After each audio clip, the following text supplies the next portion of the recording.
اعوذ باللہ من الشیطان الرجیم بسم اللہ الرحمن الرحیم۔ رخصت کی ایک دیگر مثال سنیے کہ سیر ہو کر کھانے کی رخصت ہے اور یہ کوئی حرام امر نہیں۔ اب رخصت کر کے یہ مناسب نہیں کہ انسان کھاتے کھاتے اتنا ظلم ڈھائے کہ ناک کے نتھنوں تک بھر کر بیمار ہو جائے اور لگے چورن ڈھونڈنے، اور ہر وقت اسے کھانے سے پہلے بھی اور پیچھے بھی پیٹ ہی کی فکر ہو۔ اس بھلے مانس کو چاہیے کہ کبھی سیر شکم ہو تو کبھی بھوکا بھی رہے، اور کھاتے وقت اشتہا باقی ہو تو کھانا ترک کر دے۔ خود نبی کریم صلی اللہ علیہ وآلہ وسلم نے طعام کی مقدار اور اس کا اندازہ بتلا دیا ہے کہ ثلث لطعامہ و ثلث لشرابہ و ثلث لنفسہ، تہائی کھانے کے لیے، تہائی پینے کے لیے اور تہائی سانس لینے کے لیے۔ لہٰذا تینوں حصوں کو وقف طعام ہی نہیں کر دینا چاہیے۔ یہ تشریحات امر و نہی کی ادائیگی میں نرمی و سستی اور بد عملی کے متعلق تھیں۔ اب تشدید غلو کی صورت ملاحظہ فرمائیے۔ امر و نہی میں تشدید و غلو کی مثال یوں سمجھیے کہ ایک وسواسی شخص وضو کرتے کرتے نماز کا وقت گزار دے، یا بار بار تکبیر تحریمہ کہتے کہتے اتنا وقت گزار دے کہ امام کے ساتھ سورہ فاتحہ نہ پڑھ سکے، یا وہ رکعت ہی فوت ہونے لگے، یا اتنا صوفی و پرہیزگار بنا پھرے کہ عام مسلمانوں کا طعام کھانا ہی ترک کر دے کہ مبادا اس کے اندر حرام و مشتبہ مال چلا جائے، اور بعض علم سے کورے اور جاہل صوفیہ و زہاد پر اس بےہودہ ورع اور پرہیزگاری کا جنون اس قدر سوار ہوا کہ اسلامی شہروں کی ادنا سے ادنا چیز تک کو حرام و مشتبہ سمجھ کر ٹال دیتے اور نہ کھاتے، مگر عیسائی شہروں سے آئی ہوئی چیزوں کو حلال و طیب جان کر ڈکار جاتے، اور قصداً عیسائی شہروں سے آئی ہوئی چیزیں بسکٹ وغیرہ منگواتے۔ تو دیکھیے ان جاہل صوفیوں کو جہل مفرط اور غالیانہ زہد نے ہی اہل اسلام سے بدظن کر دیا، اور عیسائیوں کے حق میں حسن ظنی و خوش فہمی کا بیج بو دیا۔ تو تعظیم امر و نہی کی حقیقت یہ ہے کہ وہ بے ضرورت کی رخصتوں سے ٹکرائیں، اور نہ ہی ان میں تشدد و غلو ہو، کیونکہ امر و نہی سے اصل مقصود تو ہے صراط مستقیم، جو اس پر چلنے والے کو خدا تعالی تک پہنچا دیتا ہے۔ یہاں یہ بھی یاد رکھنا چاہیے کہ ہر امر الہی کے متعلق شیطان دو قسم کے حربے استعمال کرتا ہے۔ اول تکثیر و تفریط، دوم غلو و افراط۔ جس حربہ سے بھی اس انسان پر کچھ کامیابی کے آثار نظر آ رہے ہوں تو اس پر ایڑی چوٹی کا زور لگا دیتا ہے۔ پہلے قلب انسانی کا گوشہ گوشہ ٹٹول کر جائزہ لیتا ہے کہ اس میں تفریط کا عنصر غالب ہے یا افراط کا۔ اگر اس میں لچک، نرمی، سستی و کمزوری اور رخصت پسندی نظر آئے تو اسی ذریعہ سے پھانس کر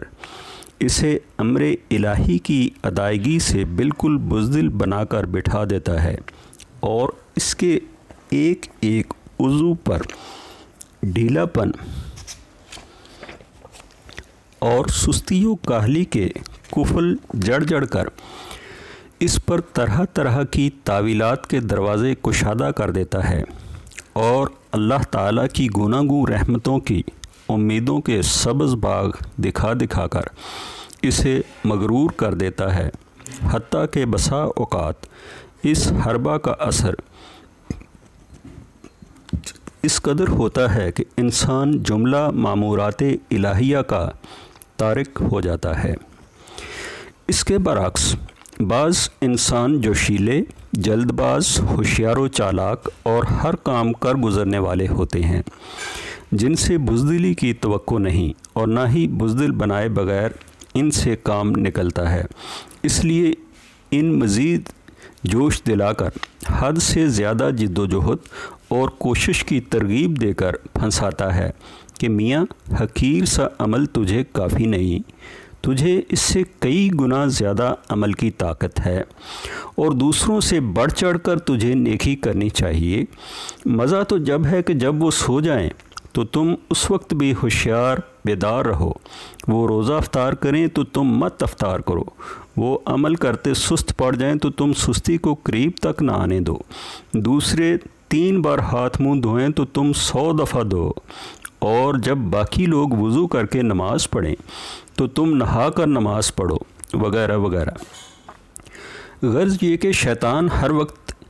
اسے اسی طرح افراط و غلو کی ترغیب دیتا اور صراط مستقیم کی حدود پھاند جانے کی تلقین کرتا رہتا ہے،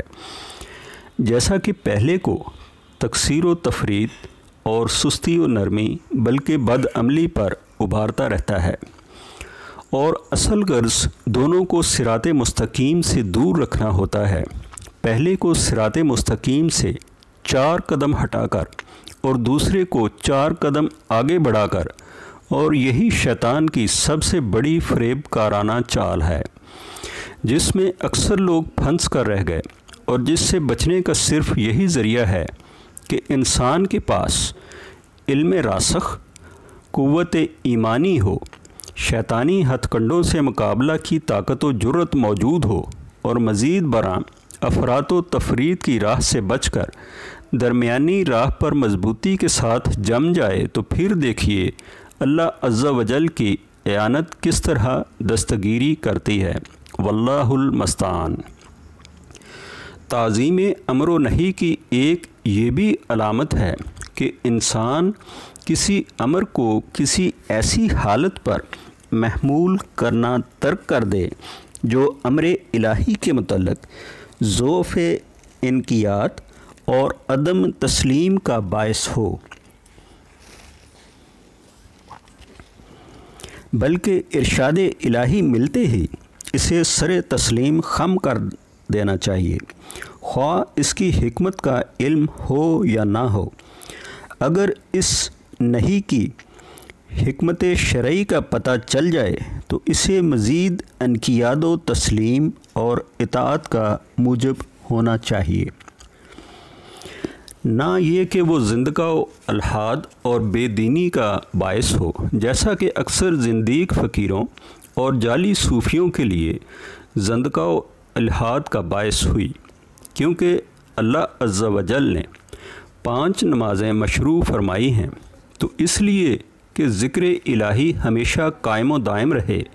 اور دل، زبان اور اعضاء و جوارح تمام اپنی اپنی جگہ اپنا اپنا مقرر شدہ وظیفہ عبودیت ادا کرتے رہیں، جس کے لیے انسان پیدا ہوا، تو گویا نماز عبودیت کے اکمل ترین مراتب پر وضع ہوئی، جس سے بڑھ کر کوئی مرتبہ نہیں۔ اس کی وجہ یہ ہے کہ اللہ نے انسان کو پیدا کر کے اشرف المخلوقات قرار دے کر جملہ کائنات سے چن لیا، پھر اس کے دل کو ایمان و توحید، اخلاص و محبت، حیا و تعظیم اور خوف الہی کا گنج گراں مایہ بنایا، اور پھر ان پر عمل درآمد سے اس کا ثواب بھی سب سے زیادہ افضل و اکمل، یعنی دیدار الہی، رضوان الہی اور جنت میں خداوند تعالیٰ کا قرب تجویز فرمایا۔ پھر اسے آزاد نہیں رکھا، بلکہ اس میں امتحان کے لیے غفلت و شہوت اور غفلت و نسیان کا مادہ رکھ دیا، اور ساتھ ہی ایک انتھک دشمن ابلیس کو پیچھے لگا دیا، جو اس کے انہی طبعی و انسانی دروازوں سے داخل ہوتا ہے، اور چونکہ نفسانی خواہشات کے ذرائع کو کام میں لاتا ہے جو خود نفس انسانی کو محبوب و پسند تر ہوتے ہیں، اس لیے وہ خود بخود اس کی طرف مائل ہو جاتا ہے۔ اس صورت میں شیطان انسان کا اپنا نفس اور اس کی خواہشات تینوں متفق ہو کر اس پر مسلط و حکمران ہو جاتی ہیں اور اپنے اپنے کام کے لیے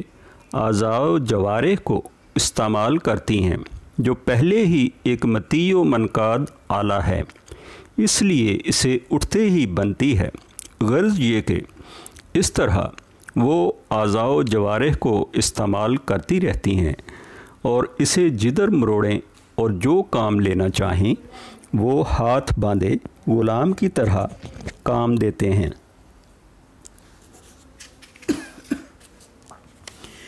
یہ تو تھا انسانی حالت کا مقتضا۔ اب رحمت الہی کا تقاضا یہ ہوا کہ جو لشکر اس کی ہلاکت کے درپے تھا، اس کے مقابلے کے لیے دیگر لشکر اور دیگر امداد سے اس کی اعانت کی، یعنی اس کی طرف رسول بھیجے، اس کی خاطر کتاب نازل فرمائی، پھر ساتھ ہی ایک طاقتور اور بزرگ فرشتہ سے اس کی امداد فرمائی جو اس کے ازلی دشمن کا مقابلہ کرتا ہے۔ جب شیطان اس کو شیطانیت کی ترغیب دیتا ہے تو وہ امر الہی کی اطاعت کا حکم دیتا ہے،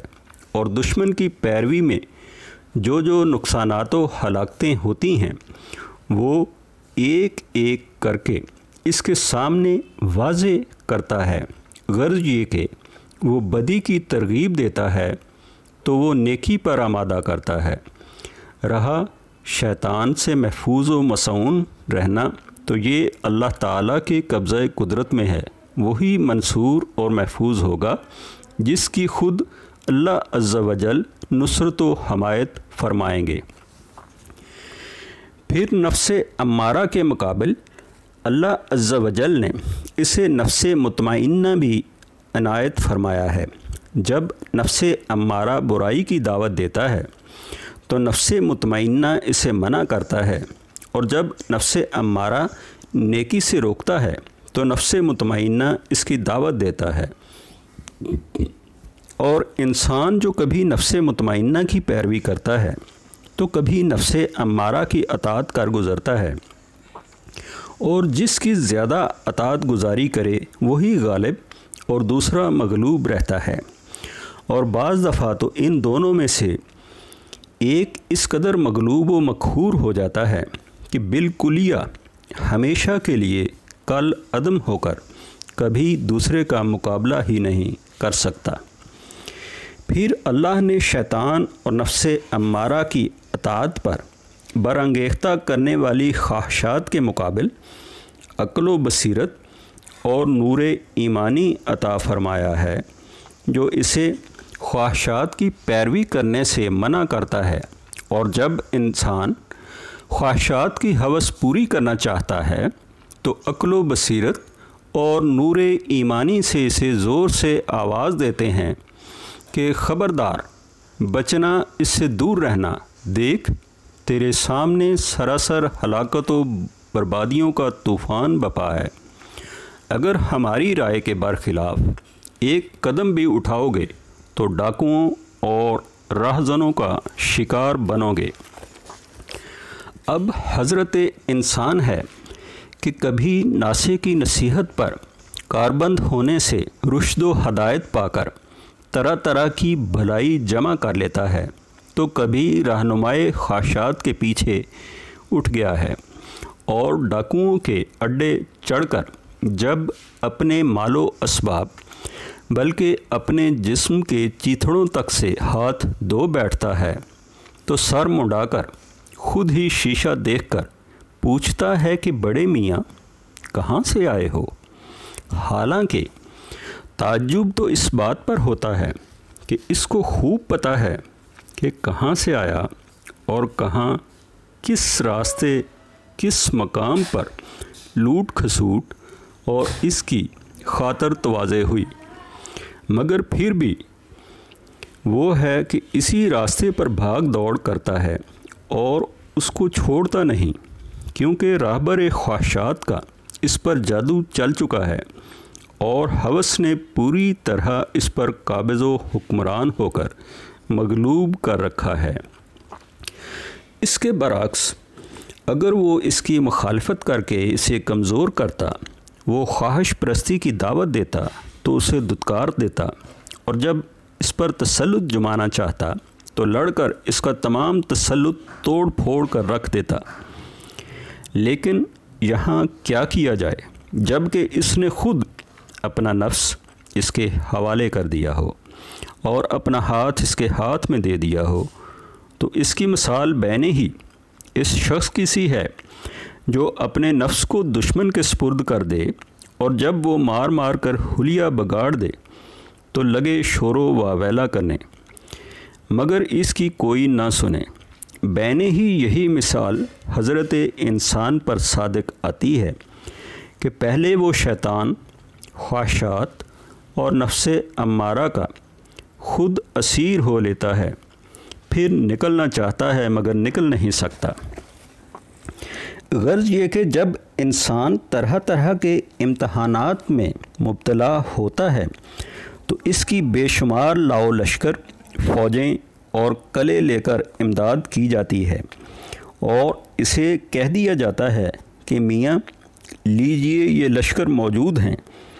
جس قدر ان میں سے لینا چاہتے ہیں لے کر اپنے دشمن سے خوب ڈٹ کر جہاد کیجیے، اور پھر یہ قلعے بھی موجود ہیں جس کے ذریعے اپنی حفاظت و بچاؤ کر سکتے ہیں، مگر یاد رکھیے کہ موت کا کوئی پتہ نہیں، اس کے لیے بھی جلد از جلد توشہ آخرت جمع کر لیجیے، اور اس کے لیے بالکل تھوڑا سا ٹائم دیا گیا ہے، اور مرنے کے لیے تیار ہو جانا چاہیے کہ معاملہ بالکل قریب سر پر موجود، اور تیاری کے لیے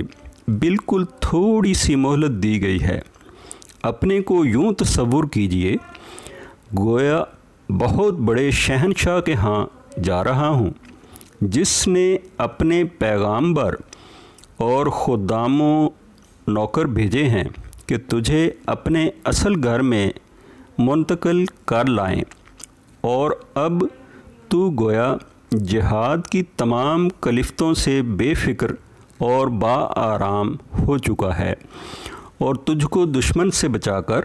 دارالکرامہ یعنی با عزت مقام جنت میں پہنچا دیا گیا ہے،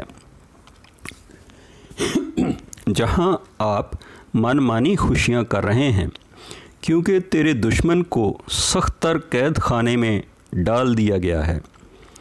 دیکھیے جس قید خانے میں وہ تجھ کو اسیر کرنا چاہتا ہے، ہم نے اسی میں سے جکڑ کر اوپر سے قفل لگا دیے ہیں۔ اب وہ رہائی و نجات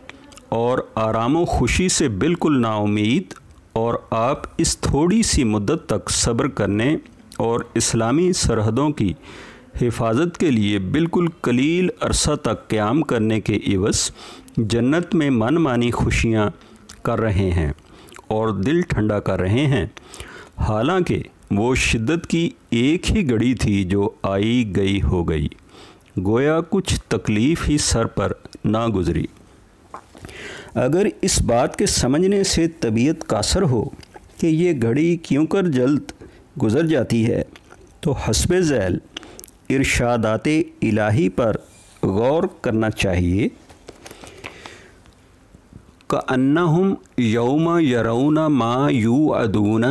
لم یلبثوا الا ساعۃ من نہار، جس روز عذاب دیکھ لیں گے تو یوں سمجھیں گے کہ گویا صرف 1 گھنٹہ دنیا میں ٹھہرے ہیں۔ سورہ احقاف آیت نمبر 35۔ دوسری جگہ ارشاد ہے کأنہم یوم یرونہا لم یلبثوا الا عشیۃ او ضحاہا، سورہ نازعات۔ جب قیامت کا معاملہ ملاحظہ کریں گے تو یوں کہیں گے کہ گویا صرف شام یا صبح کا وقت ٹھہرے ہیں۔ ایک جگہ یوں ارشاد ہے قال کم لبثتم فی الارض عدد سنین قالوا لبثنا یومن او بعض یومن فاسأل العادین قال ان لبثتم الا قلیلا لو انکم کنتم تعلمون۔ سورہ مومنون آیت نمبر 112 تا 117۔ اللہ عز و جل پوچھیں گے دنیا میں کتنے سال ٹھہرے ہو؟ کہیں گے ایک سالم دن یا دن کا کچھ حصہ ہی ٹھہرے ہیں، شمار کرنے والوں سے پوچھ لیجئے۔ عز و جل فرمائیں گے تم صرف تھوڑا سا وقت ہی وہاں رہے ہو اگر تمہیں کچھ علم ہو۔ ایک جگہ یوں فرمایا جب سورہ اسرافیل پھونکا جائے گا اور اس دن ہم مجرموں کو نیلی آنکھیں کر کے اٹھائیں گے، آہستہ آہستہ باہم کہتے ہوں گے کہ تم دنیا میں صرف 10 روز ہی ٹھہرے، ہمیں اس بات کا خوب پتہ ہے، جبکہ ان کا صاحب الرائے کہے گا کہ تم تو صرف ایک ہی دن ٹھہرے۔ سورہ طٰہٰ آیت نمبر 102 تا 107۔ اگر حدیث نبوی سے تسکین چاہتے ہیں تو سنیے، پیغمبر خدا صلی اللہ علیہ وآلہ وسلم نے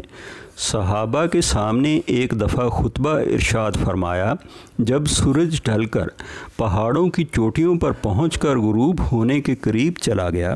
تو آپ نے فرمایا گزشتہ کی نسبت دنیا صرف اس قدر باقی رہ گئی ہے جتنا یہ دن غروب ہونے کے وقت میں باقی ہے۔ تو ایک دانش مند اور اپنی جان کے خیر خواہ انسان کو اس حدیث میں غور کرنا چاہیے اور خیال کرنا چاہیے کہ پوری دنیا گزر جانے کے بعد اس قدر قلیل مدت میں کیا کچھ حاصل ہوگا، تو اس کی آنکھیں کھل جائیں گی اور اسے معلوم ہو جائے گا کہ اب تک وہ سراسر غرور و فریب اور خوابوں کی دنیا میں تھا، اور اس نے ایک خسیس و بے قیمت چیز کے عوض ابدی سعادت مندیوں اور دائمی نعمتوں کو فروخت کر ڈالا۔ اور اگر وہ دنیا کی بجائے اللہ اور دارالآخرت کی طلب و جستجو کرتا تو عز و جل اسے حد سے زیادہ خوش ہضم اور دنیا سے کئی گنا کامل تر حصہ عنایت کرتا۔ جیسا کہ بعض آثار میں ہے، اے انسان دنیا کو آخرت کے عوض فروخت کر ڈال، تیرے لیے دنیا و آخرت دونوں سود مند رہیں گی، مگر خبردار دنیا کے عوض آخرت کو مت فروخت کرنا،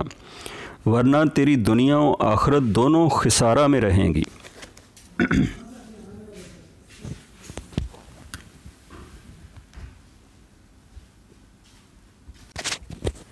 بعض سلف کا قول ہے، اے انسان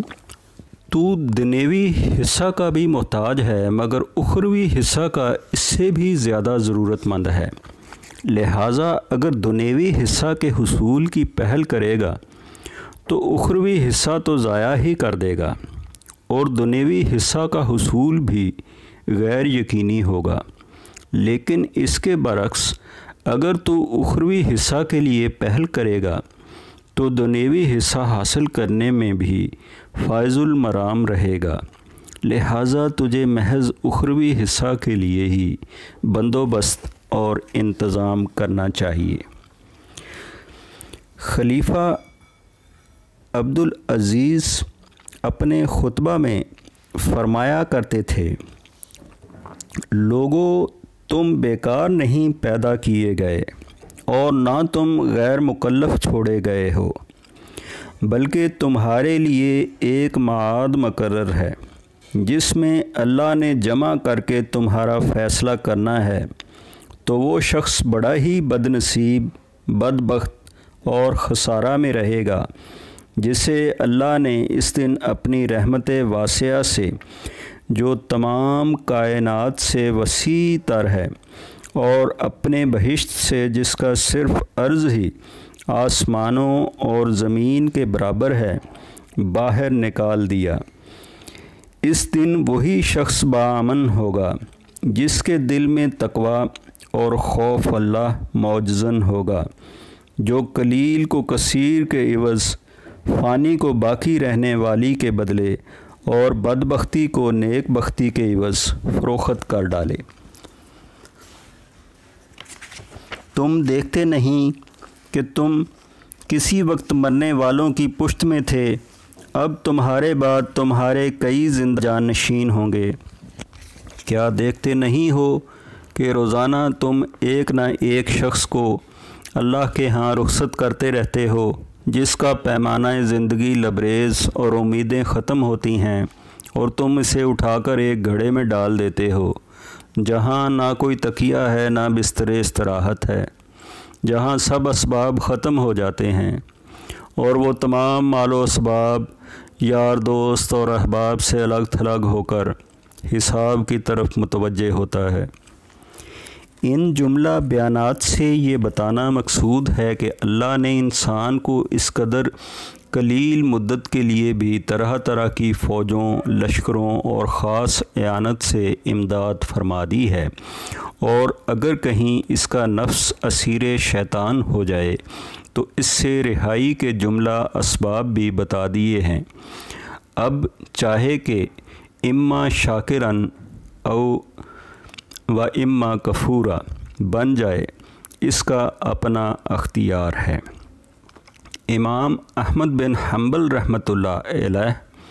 اور امام ترمذی رحمۃ اللہ علیہ بروایت حارث اشعری رضی اللہ تعالی عنہ مرفوعاً حدیث روایت فرمائی ہے کہ رسول اللہ صلی اللہ علیہ وآلہ وسلم نے فرمایا،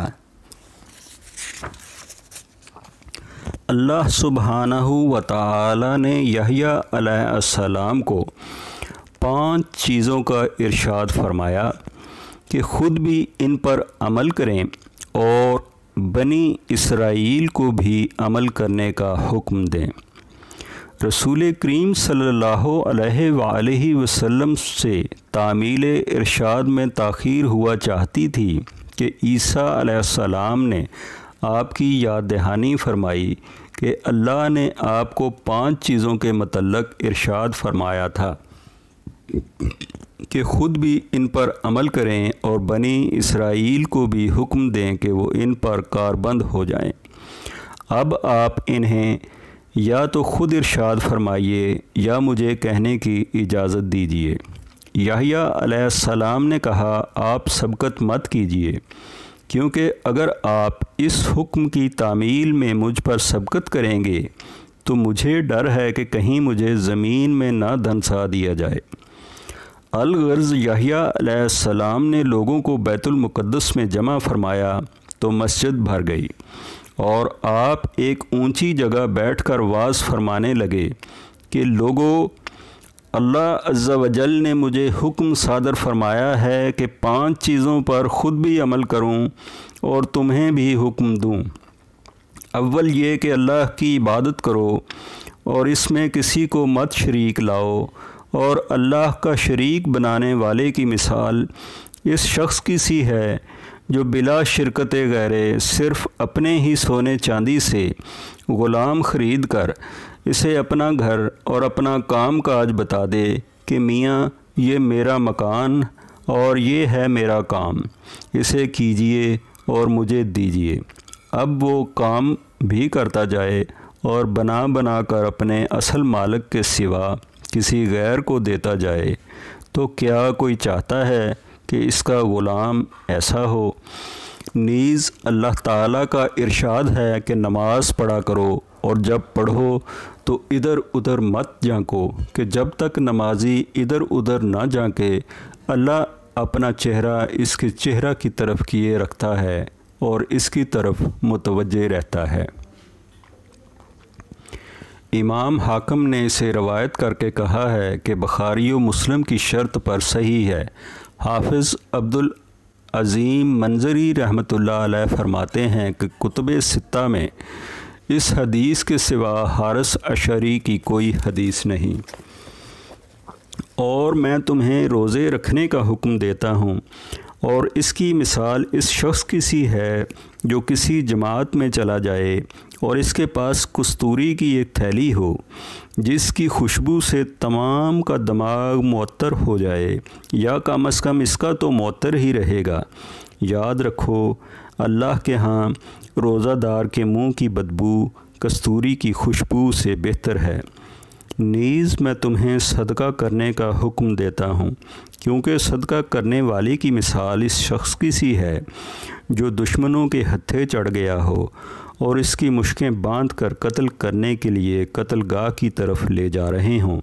اور وہ تھوڑا بہت مال دے کر دشمن سے اپنی جان بچا لے۔ نیز میں تمہیں ذکر الہی کا حکم دیتا ہوں، کیونکہ اس کی مثال اس شخص کی سی ہے جس کے پیچھے دشمن لگ گیا ہو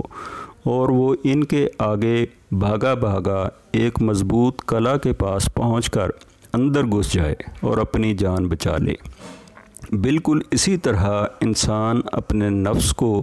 شیطان سے ذکر الہی کے ساتھ ہی محفوظ رکھ سکتا ہے۔ اب رسول اللہ صلی اللہ علیہ وآلہ وسلم فرماتے ہیں کہ میں بھی تمہیں 5 چیزوں کا حکم دیتا ہوں جن کا حکم مجھے بھی اللہ تعالیٰ نے دیا ہے، اور وہ یہ ہیں: اول، اللہ تعالیٰ کے حکم کو کان لگا کر سننا، دوم، اس کی اطاعت کرنا، سوم، جہاد کرنا، چہارم، ہجرت کرنا، پنجم، اسلامی جماعت سے علیحدہ نہ رہنا، کیونکہ جو شخص جماعت سے بالشت بھر بھی جدا رہے تو اس نے اپنی گردن سے اسلام کی رسی کو نکال دیا، یہاں تک کہ وہ جماعت میں مل جائے۔ اور اب بھی جو شخص لڑائی کے لیے زمانہ جاہلیت کی طرح لڑائی کی دعوت دے تو وہ جہنمی ہے۔ کسی نے کہہ دیا کہ یا رسول اللہ صلی اللہ علیہ وآلہ وسلم، خواہ وہ نماز روزہ ادا کرے، تو آپ نے فرمایا خواہ اس نے نماز روزہ ادا کیا ہو اور خود کو مسلمان سمجھتا ہو، اور فرمایا اللہ کے بندو جاہلانہ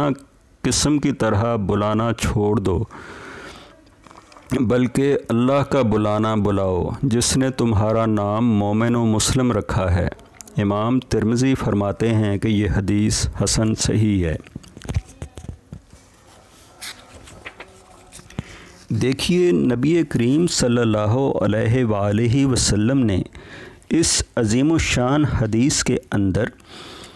جس کا یاد کرنا، پڑھنا، پڑھانا اور سمجھنا ہر مسلمان کے لیے مناسب ہے، وہ تمام چیزیں بیان فرما دی ہیں جن سے شیطان لعین سے نجات پا سکتا ہے اور جن پر عمل درآمد سے دنیا و آخرت میں نجات و کامیابی حاصل کر کے سرخرو ہو سکتا ہے۔ غور کیجئے نبی کریم صلی اللہ علیہ وآلہ وسلم نے اس میں موحد و مشرک کی مثال بیان فرمائی کہ موحد کی مثال اس شخص کی سی ہے جو اپنے مالک کے گھر اپنے ہی مالک کا کام کرے اور جو کچھ تیار کرے وہ اپنے مالک کے حوالے کر دے، اور مشرک کی مثال اس شخص کی سی ہے جسے اس کے مالک نے اپنے گھر میں کسی کام پر مقرر کیا ہو اور وہ بنا کر سب کچھ بنا بنایا اپنے مالک کے سوا کسی اور کے حوالے کر دیا کرے۔ بین ہی مشرک کا یہی حال ہے کہ اللہ کے گھر رہ کر غیر اللہ کا کام کرتا ہے اور پھر اللہ کے دشمن کا قرب تلاش کرتا ہے اور دشمن اللہ کو راضی کرتا رہتا ہے۔ اور یہ تو بدیہی بات ہے کہ بنی آدم میں سے کسی انسان کے پاس ایسا غلام ہو تو اس کی نظر میں وہ سب سے زیادہ مغضوب، قابل نفرین اور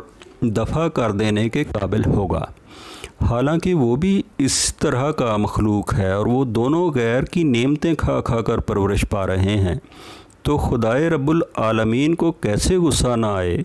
جب کہ وہ ہر وہ نعمت جو انسان کھا رہا ہے محض اسی وحدہ لا شریک کی ہے، حتیٰ کہ وہی تمام نیکیوں کی توفیق عنایت کرتا ہے اور وہی تمام جملہ برائیوں سے دور رکھتا ہے۔ صرف وہی ایک ذات ہے جو انسان کو پیدا کرتا ہے، اس پر رحمت کرتا ہے اور اس کے ہر کام کی تدابیر کرتا ہے، اس کو روزی دیتا ہے، اس کے گناہ معاف کرتا ہے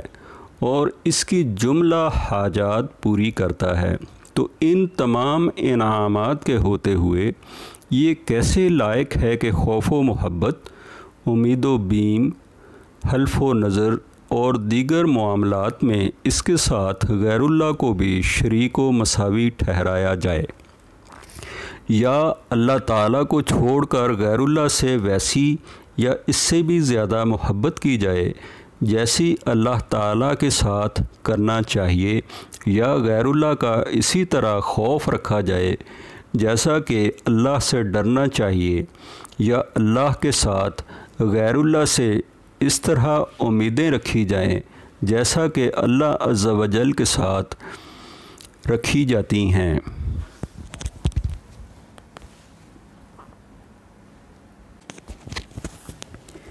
پھر مشرکین کے یہ حالات کسی سے مخفی نہیں، حتیٰ کہ ان کے ایک ایک قول و عمل اور ان کی ایک ایک ادنا سی حالت پر بے شمار شواہد ناطق موجود ہیں کہ اہل شرک نے جو اللہ تعالیٰ کے ساتھ زندہ مردہ معبود و شریک بنا رکھے ہیں،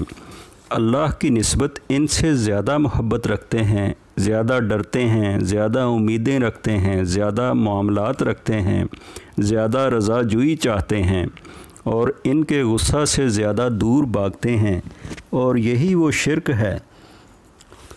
جسے اللہ عز و جل کبھی نہیں بخشے گا، جیسا کہ ارشاد ہے، ان اللہ لا یغفر ان یشرک بہ ویغفر ما دون ذالک لمن یشاء، سورہ نساء آیت نمبر 116 اور 78۔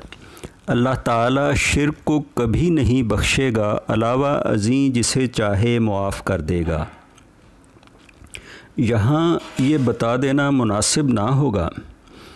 کہ ظلم کے دفاتر اللہ تعالیٰ کے ہاں قیامت کے دن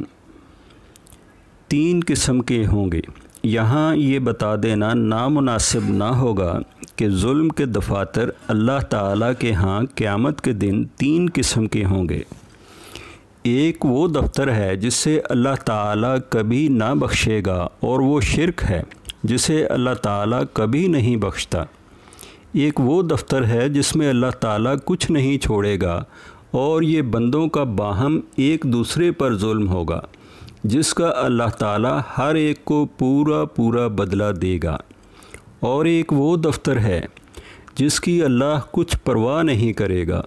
اور وہ ہے انسان کا اپنی جان پر ظلم، جس کا معاملہ انسان اور اللہ تعالیٰ کے مابین ہے۔ اور یہ دفتر سب دفتروں سے ہلکا اور جلد محو ہو جاتا ہے، کیونکہ توبہ و استغفار بدیوں کو مٹانے والی حسنات اور گناہوں کا کفارہ بننے والے مصائب وغیرہ سے ہی محو ہو جاتا ہے، مگر دفتر شرک کی یہ صورت نہیں، کیونکہ اسے توحید ہی محو کر سکتی ہے۔ اسی طرح حقوق العباد کا دفتر مظالم بھی حق بحقدار رسید کی صورت ہی محو ہو سکے گا، یا کہ خود مظلوم معاف کر دے۔ لیکن شرک چونکہ اللہ کے ہاں سب دفتروں سے سنگین ترین الزامات کا دفتر تھا، اس لیے عز و جل نے اہل شرک پر بہشت حرام کر دیا۔ اس لیے اللہ نے اہل شرک پر بہشت حرام کر دیا، لہٰذا اس میں کوئی مشرک داخل نہیں ہوگا، صرف اہل توحید ہی اس میں داخل ہوں گے، کیونکہ توحید دروازہ بہشت کی چابی ہے۔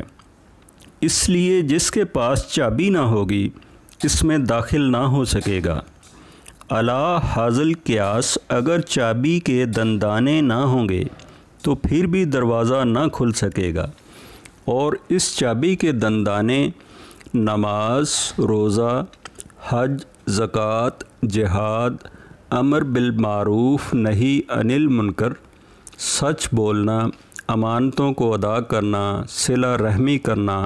والدین سے نیک سلوک سے پیش آنا وغیرہ ہیں۔ لہٰذا جس نے دنیا میں ہی توحید کی صحیح سالم چابی بنا کر اس میں اوامر الہی کی اطاعت کے دندانے بھی لگا لیے تو قیامت کے دن جب وہ جنت کے دروازے پر پہنچے گا تو چونکہ اس کے پاس وہ چابی موجود ہوگی جس کا سوا جنت کا دروازہ کھل ہی نہیں سکتا، اس لیے جنت کا دروازہ کھولنے میں سے مشکل پیش نہیں آئے گی، الا یہ کہ اس کے پاس ایسے گناہ، خطا کاریوں اور بدیوں کے گٹھڑ ہوں جن کا اثر دنیا میں توبہ و استغفار سے بھی زائل نہ ہو سکا ہو، تو جب تک وہ ان سے پاک صاف نہ ہو جائے بہشت میں داخل ہونے سے روک دیا جائے گا۔ اور اگر اس موقف اور موقف کے حول و شدائد نے پاک نہ کیا ہو تو اسے جہنم میں داخل ہونے کے سوا کوئی چارہ نہ ہوگا، حتیٰ کہ اس کی پلیدی نکل جائے اور گناہ کی میل کچیل سے صاف ہو جائے،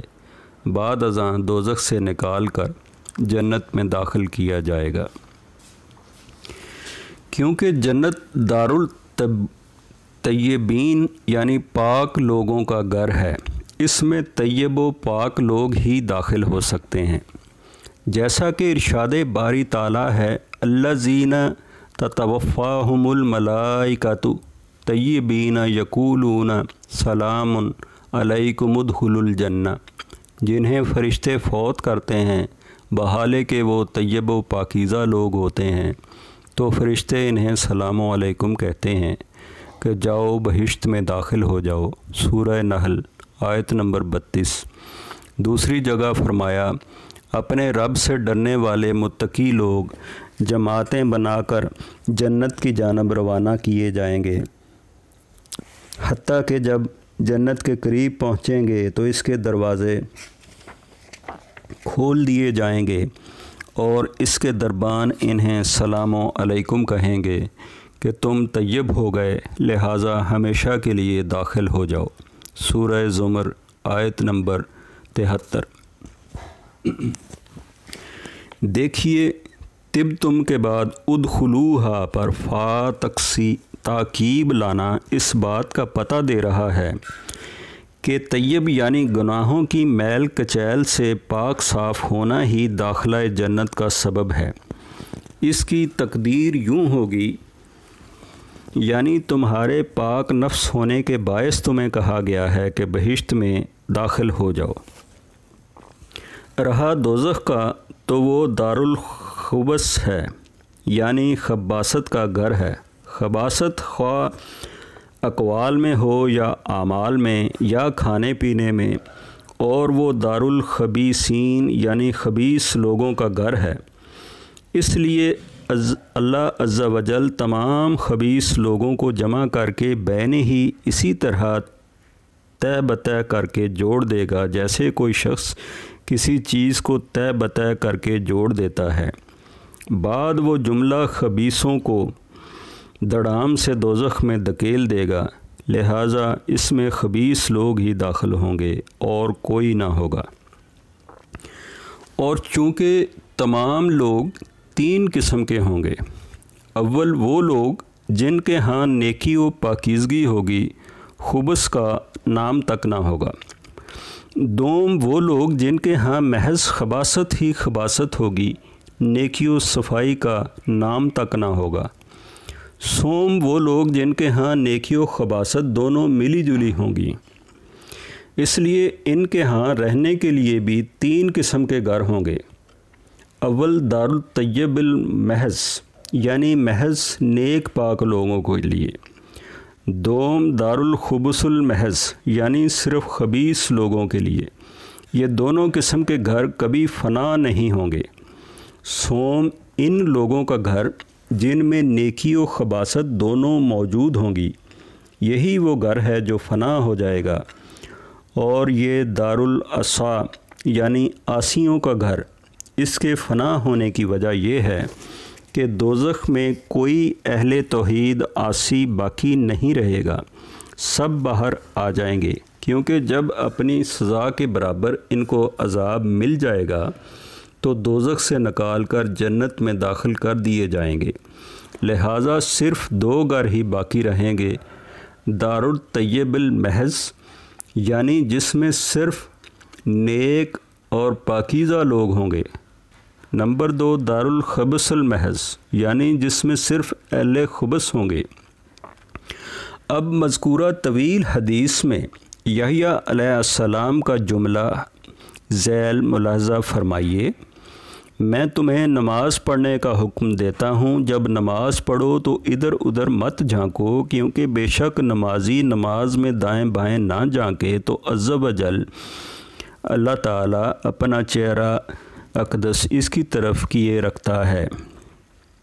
نماز میں جو التفات دائیں بائیں جھانکنا منع فرمایا گیا ہے وہ 2 قسم ہے۔ التفات قلب یعنی اللہ تعالیٰ کی طرف سے دل ہٹا کر غیر اللہ کی طرف لگانا۔ 2 التفات بصر یعنی اللہ سے نظر ہٹا کر غیر اللہ کی طرف لگانا۔ یہ دونوں قسم منع ہے، اور جب تک انسان نماز کی طرف متوجہ رہتا ہے عز و جل اللہ تعالیٰ اس کی طرف متوجہ رہتا ہے۔ جب دل یا آنکھ کی توجہ غیر اللہ کی طرف اٹھا لیتا ہے تو اللہ عز و جل بھی اس سے اعراض کر لیتے ہیں۔ رسول اللہ صلی اللہ علیہ وآلہ وسلم سے نماز میں دائیں بائیں جھانکنے کے متعلق دریافت کیا گیا تو آپ صلی اللہ علیہ وآلہ وسلم نے فرمایا، شیطانی جپٹ ہے جو کہ شیطان نمازی کی نماز سے جپٹ مارتا ہے۔ ایک حدیث میں یوں بھی آیا ہے، اللہ عز و جل فرماتے ہیں، کیا مجھ سے کسی بہتر ہستی کی طرف جھانکتا ہے، مجھ سے اعلیٰ کی طرف۔ نماز میں التفات قلبی و بصری یعنی دل یا آنکھ سے ادھر ادھر جھانکنے والے کی مثال اس شخص کی سی ہے جسے کوئی بادشاہ بلائے اور اپنے سامنے کھڑا کر کے اس سے بات چیت اور گفتگو کرنے لگے، وہ بے وقوف اثنائے کلام میں ہی دائیں بائیں جھانکنا شروع کر دے اور بادشاہ سے دل پھیر لے تو یہ بادشاہ کے کلام کا مفہوم تک نہ سمجھ سکے گا، کیونکہ اس کا دل تو وہاں سے غیر حاضر تھا۔ تو ایسے شخص کے متعلق بتلائیے سلطان کا کیا رویہ ہوگا؟ کیا وہ کم از کم اتنی سزا کا مستحق نہ ہوگا کہ بادشاہ کی نظروں سے گر کر اور غضب سلطانی کی زد میں آ کر شاہی عدالت سے مار مار کر نکال دیا جائے؟ غرض یہ کہ ایسا نمازی کبھی اس نمازی کے برابر نہیں ہو سکتا جس کی تمام تر توجہ میں صرف اللہ تعالیٰ کی ذات اقدس کی طرف توجہ مرکوز رہے، اور جس نے اپنے دل کو اس ذات کی عظمت و ہیبت سے خبردار کر کے جس کے سامنے اب ہاتھ باندھے کھڑا ہے، اپنے دل کے رگ و ریشہ میں اللہ کی ہیبت و عظمت طاری کر لی ہے، اور وہ دہشت الہی سے تھر تھر کانپ رہا ہے، اس کی گردن خم ہو چکی ہے، اور وہ اپنے رب سے شرمسار ہے کہ خدا تعالیٰ کی ذات اقدس کو چھوڑ کر غیروں کی طرف التفات کر لے یا جھانکے، اور نہ ان دونوں کی نمازیں یکساں ہو سکتی ہیں۔ چنانچہ حسان ابن عطیہ کا قول ہے، 2 آدمی ایک ہی نماز میں کھڑے ہوتے ہیں لیکن دونوں کے درمیان زمین و آسمان کا تفاوت ہوتا ہے۔ اس کی وجہ محض یہ ہوتی ہے کہ ایک شخص دل سے اللہ کی طرف متوجہ ہوتا ہے اور دوسرا غافل۔ تو یاد رکھیے، سامنے حجاب ہوتے ہوئے جب انسان اپنی جیسی مخلوق کی طرف متوجہ ہو تو وہ کوئی توجہ وغیرہ نہیں، اور نہ ہی اسے تقرب کا نام دیا جاتا ہے۔ تو کیا اسے خالق کے سامنے حجاب رکھ کر اسے توجہ اللہ اور تقرب الہی کا نام دیا جا سکتا ہے؟ علی حاصل قیاس، جب انسان اللہ خالق و برتر کی طرف متوجہ ہو اور سامنے برے برے خیالات و وساوس اور شہوات کا حجاب چڑھا ہو جن سے طبیعت مشغوف ہو کر سرتاپا شہوانی خیالات اور وساوس سے بھرپور ہو، تو یہ کیسے توجہ اللہ ہوگی جب کہ افکار و خیالات اور وساوس نے اسے خدا تعالیٰ سے غافل کر کے کہیں سے کہیں پہنچا دیا ہو۔ انسان جب نماز میں کھڑا ہوتا ہے تو شیطان کو غیرت آتی ہے، کیونکہ انسان اس وقت ایسے مقام میں ہوتا ہے جو تمام مقامات سے افضل و اقرب اللہ، عظیم الشان، اور شیطان کو از حد چڑھانے اور غصہ چڑھانے کا موجب ہوتا ہے۔ اس لیے وہ اسے اس مقام سے اکھیڑنے کے لیے ایڑی چوٹی کا زور صرف کر دیتا ہے، اسے جھوٹے وعدے دیتا ہے، خواہشات کے سبز باغ دکھاتا ہے، طرح طرح سے بہلاتا ہے اور اپنے تمام سوار و پیادے اس پر چھوڑ دیتا ہے، حتیٰ کہ رفتہ رفتہ اس کے دل سے نماز کی اہمیت کم ہوتی چلی جاتی ہے اور وہ سستی کرتے کرتے آخر تارک و بے نماز بن جاتا ہے۔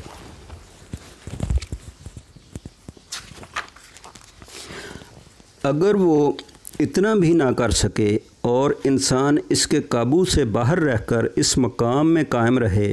تو یہ اللہ کا دشمن دل میں طرح طرح کے وسواس ڈالنے کے درپے ہو جاتا ہے، اور انسان اور اس کے دل میں حائل ہو کر ہر طرح نماز میں وہ چیزیں یاد دلاتا ہے جو نماز شروع کرنے سے پہلے اس کے وہم و گمان میں بھی نہیں ہوتی، حتیٰ کہ بسا اوقات بعض اہم ضروریات اور سخت ضرورت کی چیزیں یاد دلاتا ہے جن سے انسان بالکل مایوس و نا امید ہو چکا ہوتا ہے۔ یہ اس لیے کرتا ہے کہ انسان اللہ کی بجائے ان چیزوں کے دھیان میں لگا رہے، اور نماز میں اس کا دل موجود ہی نہ ہوتا کہ اقبال و توجہ اللہ سے جو انعامات و اکرام الہیہ حاصل ہوتے ہیں ان سے محروم رہ جائے، اور بین ہی اس کی یہی صورت ہوتی ہے کہ وہ خود تو نماز میں موجود ہوتا ہے مگر اس کا دل موجود نہیں ہوتا۔ لہٰذا جو انعامات و اکرام خدا تعالیٰ کی جانب سے نماز میں حاضر القلب اور متوجہ اللہ شخص کو حاصل ہوتے ہیں، ان تمام سے وہ یکسر محروم رہتا ہے، اور جس طرح گناہوں اور بدیوں کے گٹھڑ لے کر نماز میں داخل ہوا ویسے کا ویسا ہی گناہوں سے لدا نماز سے فارغ ہوتا ہے، ایک گناہ تک ہلکا نہیں ہوتا۔ حالانکہ نماز کی تو حقیقت ہی یہ ہے کہ جو اسے بکمال خشوع و خضوع حضور قلب کے ساتھ ادا کرے اور اپنے تن من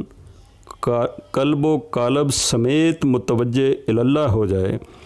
اس کی بدیوں کا کفارہ بن جاتی ہے۔ اور ایسا شخص جب نماز سے فارغ ہوتا ہے تو اپنی طبیعت میں ہلکا پن محسوس کرتا ہے، اور اسے محسوس ہوتا ہے کہ اس سے بے شمار بوجھ اتر چکے ہیں، حتیٰ کہ طبیعت میں اس قدر نشاط و انبساط اور آرام و سرور پاتا ہے، اسے تمنا ہوتی ہے کاش وہ نماز سے کبھی فارغ نہ ہوتا۔ کیونکہ وہ نماز کیا تھی؟ اس کی آنکھوں کی ٹھنڈک، روح کی تسکین، دل کی راحت، اور دنیا میں ہی اس کے دل کی جنت و آرام تھی۔ لہٰذا جب تک وہ نماز سے باہر رہتا ہے ماہی بے آب کی طرح بے چین اور اپنے کو تنگی و مصیبت اور قید خانے میں محسوس کرتا ہے، تاکہ وہ دوبارہ نماز میں داخل ہو کر با آرام نہ ہو، یہ کہ نماز سے بے آرام ہو، کیونکہ خدا کے محب تو کہا ہی یوں کرتے ہیں کہ آؤ میاں نماز پڑھ کر طبیعت خوش کریں۔ چنانچہ اللہ تعالیٰ کے پیاروں کے امام و مقتدا اور ان کے نبی صلی اللہ علیہ وآلہ وسلم نے فرمایا تھا، اے بلال آئیے ہمیں نماز سے خوش کیجیے، یا بلال و ارحنا بالصلاۃ، اے بلال آئیے ہمیں نماز سے خوش کیجیے۔ یہ نہیں کہا کہ ارحنا منہا کہ نماز سے ہماری جان چھڑائیے، نیز آپ صلی اللہ علیہ وآلہ وسلم نے فرمایا تھا کہ نماز تو میری آنکھوں کی ٹھنڈک بنائی گئی ہے، تو نماز جس ذات گرامی کی آنکھوں کی ٹھنڈک ہو، انہیں اس کے بغیر کیسے صبر آ سکتا ہے، اور نماز کے بغیر ان کی آنکھیں کب ٹھنڈی ہو سکتی ہیں؟ غرض یہ کہ یہ بتانا مقصود ہے کہ ایسے حاضر القلب انسان کی نماز ہی وہ نماز ہے جو آسمان کی طرف صعود کرتی ہے، جس کی چمک دمک ہوتی ہے اور اس کے لیے نور و برہان ہوتا ہے، حتیٰ کہ چڑھتے چڑھتے اللہ کے حضور پہنچتی ہے اور اللہ عز و جل اس کی طرف عزت کی نظر فرماتے ہیں تو اس نمازی کو دعا دیتی ہے کہ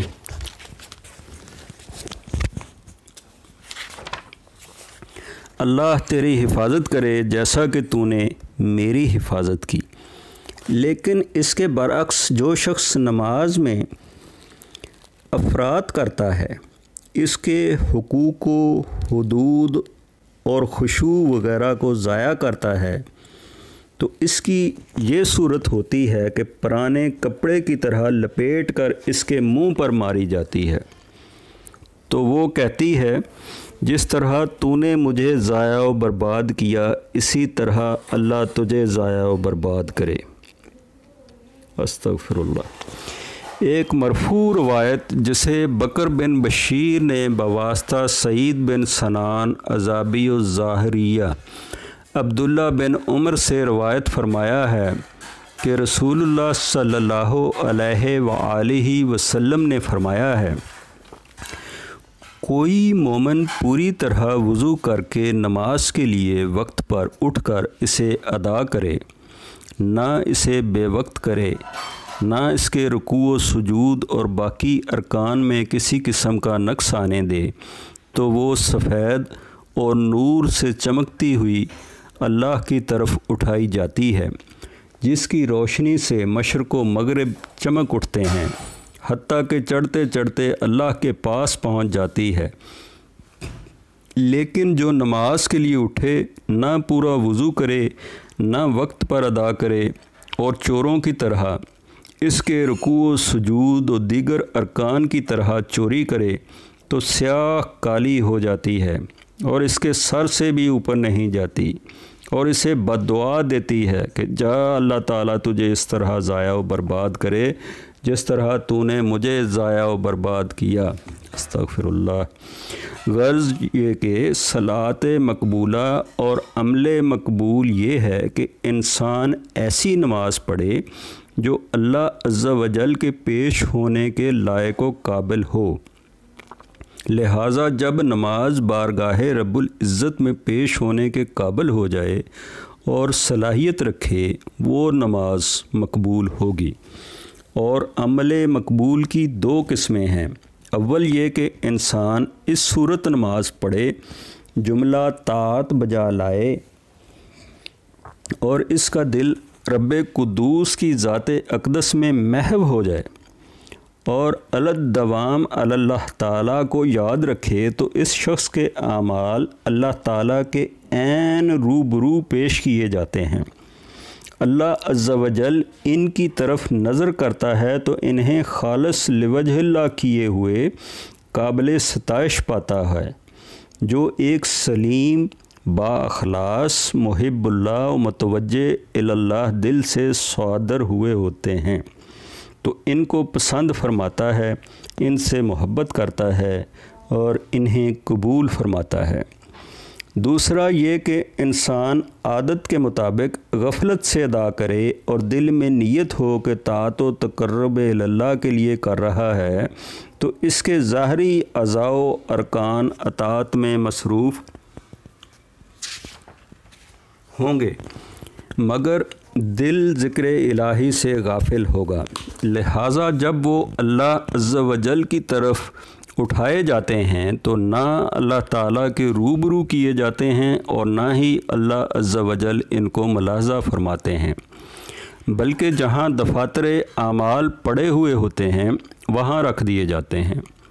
حتیٰ کہ بروز قیامت اللہ تعالیٰ کے سامنے پیش کیے جاتے ہیں تو ان کے اعمال چھانٹے جائیں گے۔ جو اللہ تعالیٰ کے لیے ہوں گے ان کا ثواب مل جائے گا، اور جو لوجہ اللہ نہ کیے ہوں گے اس کے منہ پر مارے جائیں گے۔ یہ ہے بارگاہ الہیت میں قبولیت عمل کی صورت۔ اس قسم کے لوگوں کو اللہ ثواب میں اپنی پیدا کردہ مخلوق، دیگر چیزیں مثلاً قصور و محلات، کھانے پینے کی چیزیں اور حوریں عنایت فرمائے گا، اور پہلی قسم کے لوگوں کو اپنی رضا اور قرب و عنایت کرے گا، اور ان کے درجات بلند کرے گا، تو گویا ان کو بے حساب چیزیں عنایت ہوں گی۔ بہرحال ایک مقام یہ ہے اور ایک مقام وہ۔